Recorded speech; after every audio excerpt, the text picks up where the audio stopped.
Un trip qu'on voulait faire depuis l'été dernier.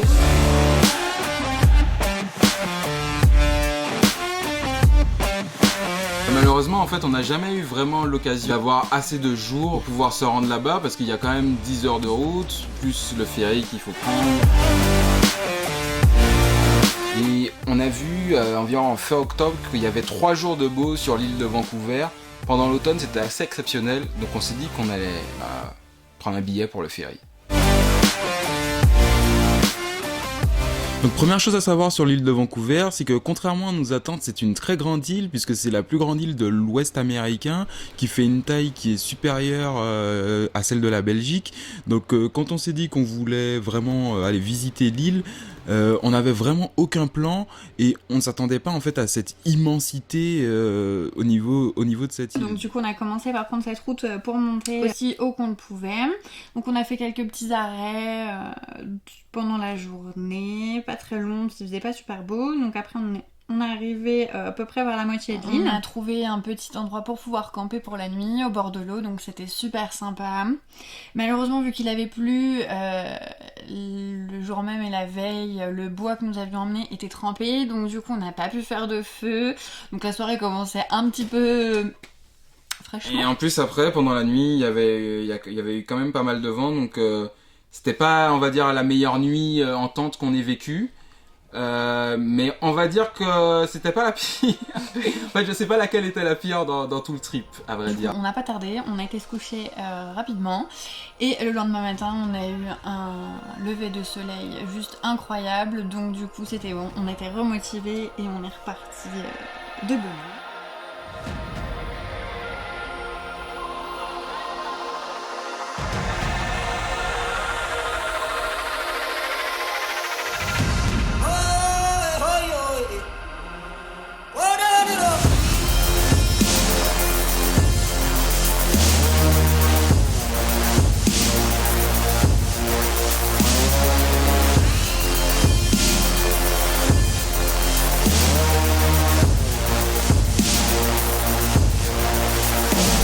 Bonjour à tous, premier matin ici sur l'île de Vancouver et on est récompensé avec un magnifique lever du soleil et avec le bruit des vagues, c'est vraiment exceptionnel.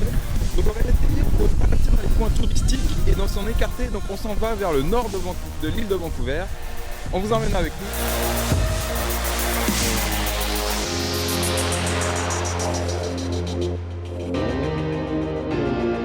Quand on tape l'île de Vancouver sur internet, ce qu'on voit souvent, c'est qu'on tombe sur des villes qui s'appellent comme Tofino, Victoria, Ucluelet. Et ouais, en gros c'est ça. Ce qu'on aime bien à chaque fois qu'on va visiter des endroits nouveaux comme ça, c'est d'aller toujours dans les endroits où on parle pas beaucoup, dont on n'en parle pas beaucoup. Voilà, donc ce qu'on s'est dit à ce moment-là, le deuxième jour qu'on a passé sur place, c'était qu'on voulait vraiment aller visiter le nord de l'île.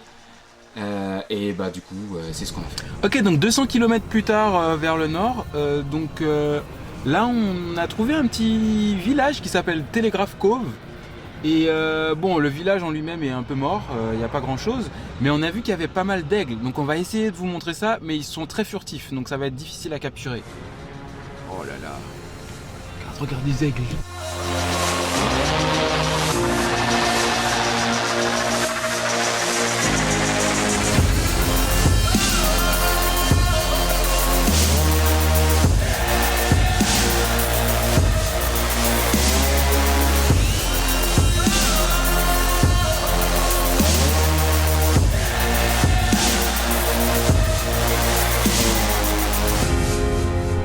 Et il n'y a pas que des aigles.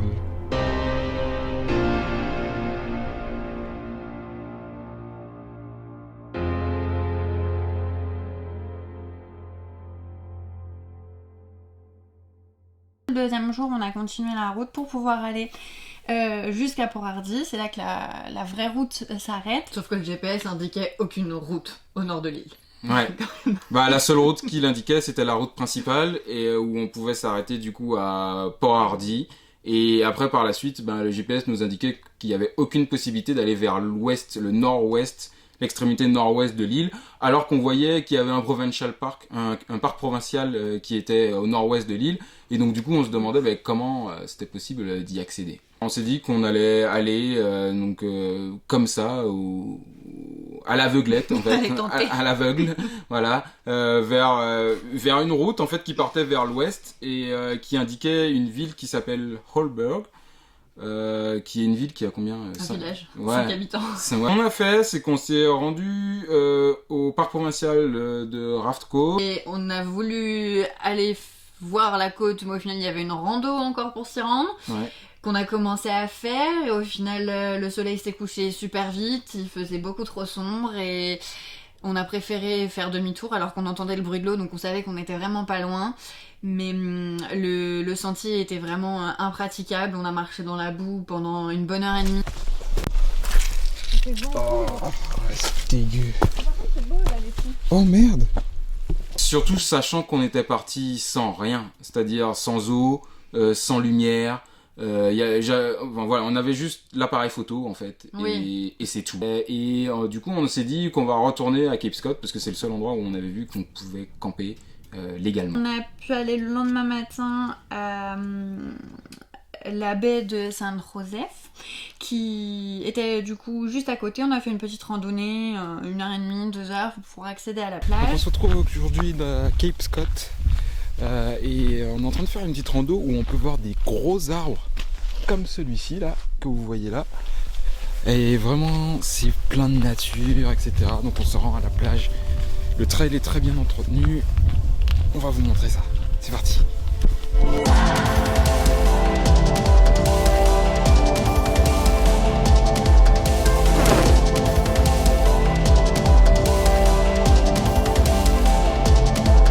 La forêt était très humide et il y avait des arbres qui étaient juste incroyables, un diamètre de 4-5 mètres.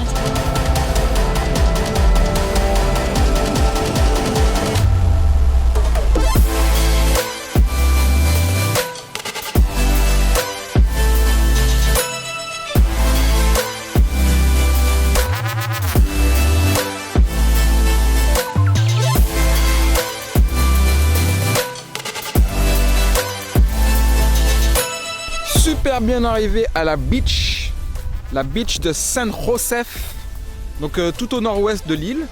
Et on a même du sable, ce qui est incroyable. Ouais, du vrai sable. Ah. Des belles vagues derrière nous. Et des petites mouettes, ouais, exactement. Et même des huîtres, tout ça. C'est dégueulasse. Mais non, c'est plein. Bah mange-la. Ah non, pas celle-ci. Bah mange-la.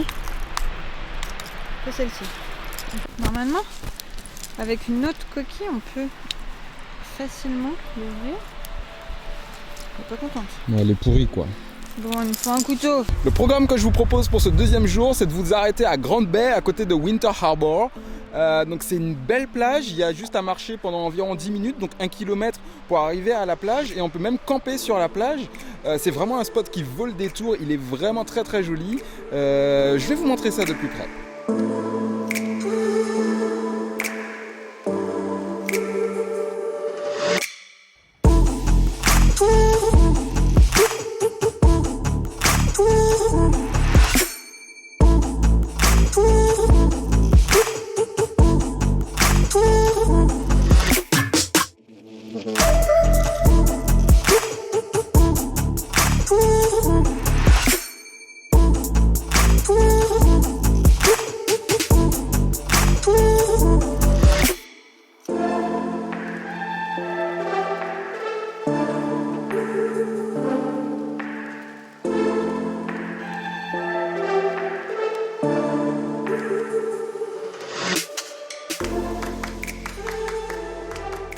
voulais aussi camper sur une plage qui était sur l'ouest de l'île pour pouvoir en fait profiter du coucher du soleil et dormir en fait directement sur la plage.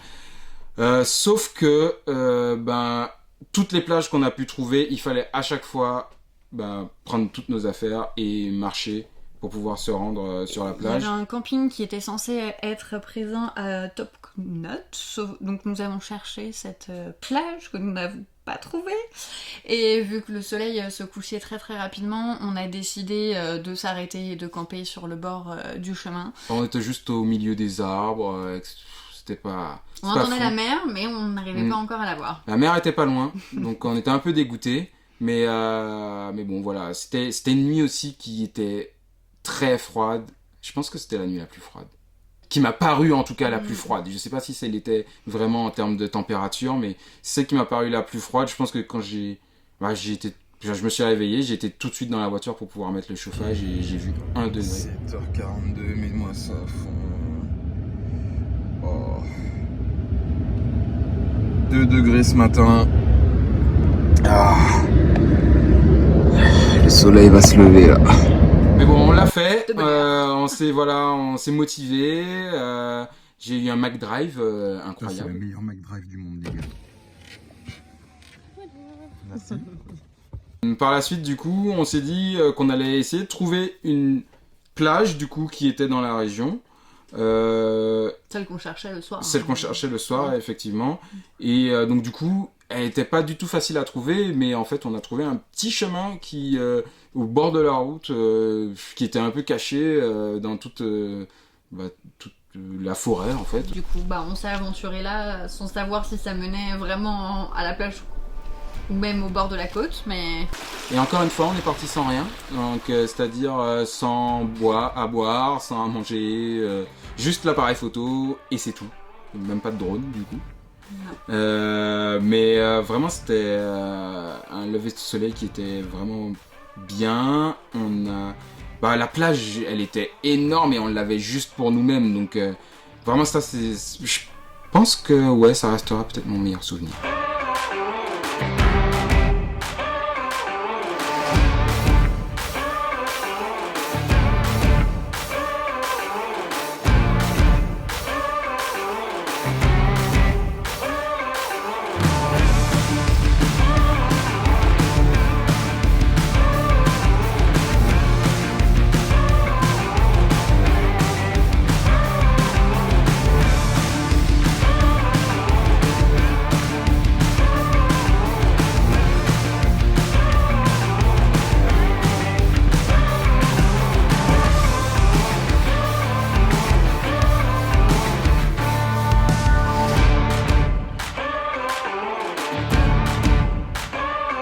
J'espère que vous avez apprécié celle-ci. Et puis si vous voulez voir du coup la suite par rapport à Victoria, je vous invite à aller voir la vidéo qui s'affiche quelque part. Pas oublier de s'abonner pour avoir la notification de toutes les prochaines vidéos. Surtout aimer par contre, ça il faut aimer. C'est bien pour l'algorithme de YouTube. Ciao, nice and clean. Qu'est-ce qu'a fait l'enfant là?